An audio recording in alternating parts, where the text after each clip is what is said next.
నమస్తే అండి సార్. ఏంటి సార్ ఎన్నికల ప్రచారం ఎలా కొనసాగుతుంది? ఏంటి ప్రజాస్పందన ఏ విధంగా అనిపిస్తుంది? ప్రజాస్పందన మొత్తం కూడా వైఎస్ జగన్మోహన్ రెడ్డి గారి యొక్క నాయకత్వంలో ఎస్సీ ఎస్టీ బీసీ మైనార్టీలకు లబ్ధి జరుగుతున్నది.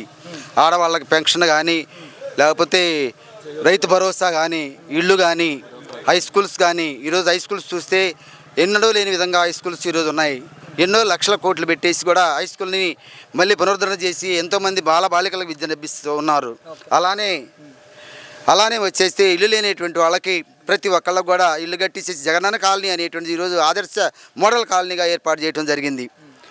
తర్వాత విద్యార్థులకు వచ్చేసి అమ్మఒడి వచ్చేసి 15,000 నుంచి 17,000 వరకు పెంచారు. అలానే లారీ డ్రైవర్లకు కూడా వచ్చేసి ప్రమాద బీమా కింద 10 లక్షల రూపాయలు ఇవ్వటం జరుగుతుంది. సార్, మరి ఇప్పుడు చంద్రబాబు నాయుడు గారు కూడా సూపర్ 6 అంటూ పథకాలు ఆయన రిలీజ్ చేయడం జరిగింది. కొత్తగా ఆయన మేనిఫెస్టో రిలీజ్ చేయడం జరిగింది కదా.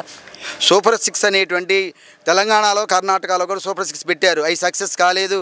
ఇవన్నీ కూడా సక్సెస్ కానటువంటి కార్యక్రమాలు ఆయన పెట్టాడు. జగన్మోహన్ రెడ్డి గారు అయితే ఏదైతే చేయగలనో ఆ చేసేటువంటి పథకాలే పెట్టాడు. అవి ఆయన చెప్పిని చేయకుండా ఉండటం కానీ, చేసిని చెప్పకుండా ఉండటం కానీ లేదు.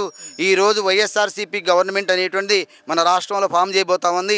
గురజాల నియోజకవర్గంలో కాసు మహేష్ రెడ్డి గారు అత్యధిక మెజార్టీతో గెలవబోతూ ఉన్నారు. సార్, మరి వైఎస్ షర్మిల గారు చెప్తున్నారు కదా, వైఎస్ఆర్సీపీ వాళ్ళకి ఓటమి భయం పట్టుకుంది, అందుకనే ఇలా చేస్తున్నారు అనేసి మాట్లాడుతున్నారు. ఓటమి భయం పట్టుకుంటే ఈరోజు నేషనల్ వైడ్గా చూసుకుంటే ఎన్నో సర్వేలు చేశారు. ఉన్నటువంటి 13 సర్వేల్లో 10 సర్వేలు వైఎస్ఆర్సీపీకే మెజార్టీ స్థానాలు చూపించడం జరుగుతుంది.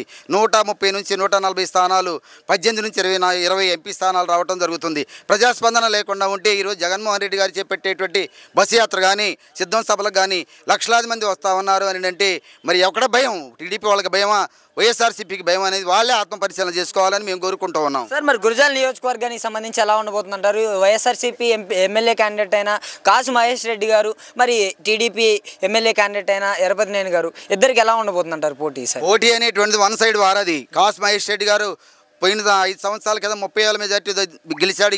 ఈ తరం కూడా 30 నుంచి 40,000 మెజార్టీతో గెలవబోతూ ఉన్నాడు. స్థానికంగా కాసు మహేష్ రెడ్డి గారి నాయకత్వంలో మేము పనిచేస్తూ ఉన్నాం. రాష్ట్రంలో అయితే వైఎస్ జగన్మోహన్ రెడ్డి గారి ప్రభుత్వంలో మేము మాట్లాడుతూ ఉన్నాం. అలానే ఎంపీ గారు కూడా అనిల్ కుమార్ యాదవ్ గారు కూడా అత్యధిక మెజార్టీతో గెలవబోతూ ఉన్నారని కూడా మీకు సవినయంగా తెలియజేస్తూ ఉన్నాం. Thank you.